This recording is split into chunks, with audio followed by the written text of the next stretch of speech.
les grandes décisions qui ont été prises de cet AG, nous avons rendu compte à la base de ce qui s'est passé. Et ensemble, c'est qu'il ne s'est rien passé. Parce que le gouvernement n'a pas appelé à une négociation formelle, mais a essayé quand même de donner sa position sur l'esprit qui l'anime, en disant qu'il écoute nos revendications et que ce n'est pas en faisant grève ou non qu'on arrangerait les choses, mais qu'il se permettrait de réagir au moment opportun selon les moyens dont il dispose. Et donc, face à cette réponse du gouvernement qui n'a pas appelé à une négociation formelle, la base de la synergie a donc décidé des actions ainsi qu'il suit. À partir de mardi, nous allons assister à un sitting dans tous les secteurs, de Lomé à Saint-Cassé. Le sitting aura lieu donc sur les lieux de travail. Donc dans tous les secteurs, il y aura donc un sitting à partir de mardi. À partir de mercredi, jeudi et vendredi, nous entrons encore en grève de 72 heures. Et il faut dire que des modalités pratiques de ces grèves sont déterminées.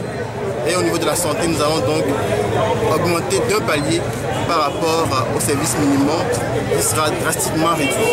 Et d'autres choses seront également dites au moment opportun pour comment ces grèves-là seront performées. Il faut dire qu'au moins ce qui est sûr, c'est que tous les hôpitaux périphériques cette fois-ci fermeront leurs portes. Et il n'y aura que les hôpitaux centraux, uniquement centraux, qui auront assuré le service qui sera déterminé par après. Donc en somme, voilà dans quelle logique nous sommes. Une logique de montrer au gouvernement que nous sommes déterminés à aller jusqu'au bout de nos revendications. Et donc, selon, nous augmenterons de palier pour pouvoir faire en sorte que nos revendications soient prises en compte. Oui, monsieur le directeur, est-ce que vous pouvez dire à la population congolaise qui pense qu'effectivement la grève est légitime et que la synergie ne voit pas le côté social de la population? Non, je pense que c'est trop dire. Vous êtes en train de parler au nom du peuple sans forcément savoir ce que le peuple pense, parce que le peuple togolais ne pense pas cela. Le peuple togolais est conscient du fait que nous sommes tous dans une misère implacable, une précarité inouïe. Vous ne me direz pas le contraire. Donc vous ne pouvez pas supporter que le peuple pense que l'action de la synergie est destinée ou est dirigée contre lui. Par contre, c'est des gens qui veulent parler à la place du peuple, parce qu'eux ils sont votés dans une insolente je ne sais pas, richesse, et donc a priori ils veulent parler à la place du peuple. Le peuple togolais se fait soigner ici. Ce sont nos enfants qui fréquentent dans nos écoles ici, nos écoles publiques. On connaît à peine les enfants des autorités qui fréquentent dans nos écoles publiques et les autorités qui se font soigner dans nos hôpitaux. Donc vous ne pouvez pas dire cela. Par contre, ce qui est important à savoir, c'est que les travailleurs demandent au peuple. Et ça, c'est du fond du cœur, de pouvoir assumer son rôle de peuple souverain. Et une fois, comme un seul homme, de dire non à cette pauvreté qui est organisée, à cette servitude financière et économique orchestrée contre nous. Parce que nous estimons qu'aujourd'hui, il n'y a pas de raison qu'on ne puisse pas augmenter les salaires des gens.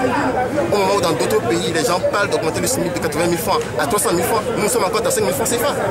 Vous voyez à peu près la disparité qu'il y a au niveau du Togo.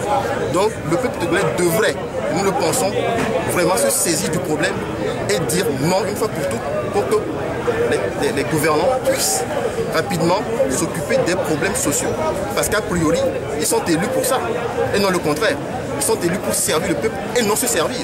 Donc c'est pour cela que les travailleurs sont déterminés à aller jusqu'au bout et sont conscients que ce qu'ils font, c'est pour le bien du peuple togolais et non le contraire. Alors, les revendications sont toutes simples. Il s'agit de doubler la valeur indiciaire, donc d'opérer 100% d'augmentation de salaire, d'augmenter, enfin, de redresser la grille sur les SMIC de 2008 et de 2011, soit de 180 points à ajouter à la grille, d'attribuer à chaque fonctionnaire une prime de transport, d'augmenter l'allocation familiale, qui depuis plus de 50 ans est restée figée à 2000 francs CFA.